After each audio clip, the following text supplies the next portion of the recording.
Jagtial MLA Sanjay పట్ల దురుసుగా ప్రవర్తించారనే కేసులో హుజూరాబాద్ ఎమ్మెల్యే పాడి కౌశిక్ రెడ్డికి బెయిల్ మంజూరైంది. ఆయనపై వచ్చిన 3 ఫిర్యాదుల ఆధారంగా అరెస్టు చేసి కరీంనగర్ కోర్టులో ప్రవేశపెట్టగా షరతులతో కూడిన బెయిల్ మంజూరు చేసింది. గురువారంలోగా 2 లక్షల రూపాయల పూచీకత్తు సమర్పించాలని ఆదేశించింది. పోలీసులు పిలిచినప్పుడు విచారణకు హాజరు కావాలని ఆదేశించింది. కౌశిక్ రెడ్డిపై 29 కేసులు ఉన్నాయని, బెయిల్ ఇస్తే మళ్లీ ఇదే రకంగా ప్రవర్తిస్తారన్న పబ్లిక్ ప్రాసిక్యూటర్ రిమాండ్ విధించాలని కోరారు.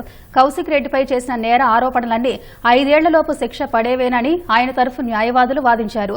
సుప్రీంకోర్టు తీర్పు, హైకోర్టు సర్క్యులర్ ఆధారంగా రిమాండ్ చేయొద్దని కోరారు. ఇరువైపుల వాదనలు విన్న న్యాయమూర్తి కౌశిక్ రెడ్డికి షరతులతో బెయిల్ మంజూరు చేశారు. పండుగ కాబట్టి ఇవాళ నేను రాజకీయాలు మాట్లాడొద్దనుకుంటా ఉన్నాను. ఖచ్చితంగా రేపు పొద్దున హైదరాబాద్లో ప్రెస్ మీట్ పెట్టి ఖచ్చితంగా పూర్తి డీటెయిల్స్గా చెప్తా అని చెప్పి కూడా ఈ సందర్భంగా తెలియజేస్తా ఉన్నాను.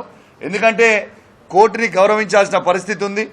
కోర్టు దాంట్లో కండిషన్ ఉంది, కరీంనగర్ టౌన్లో ప్రెస్ మీట్ పెట్టొద్దు అని. కాబట్టి మీ అందరు కూడా అర్థం చేసుకుంటారని కోరుకుంటూ ధన్యవాదాలు తెలియజేస్తా ఉన్నాను.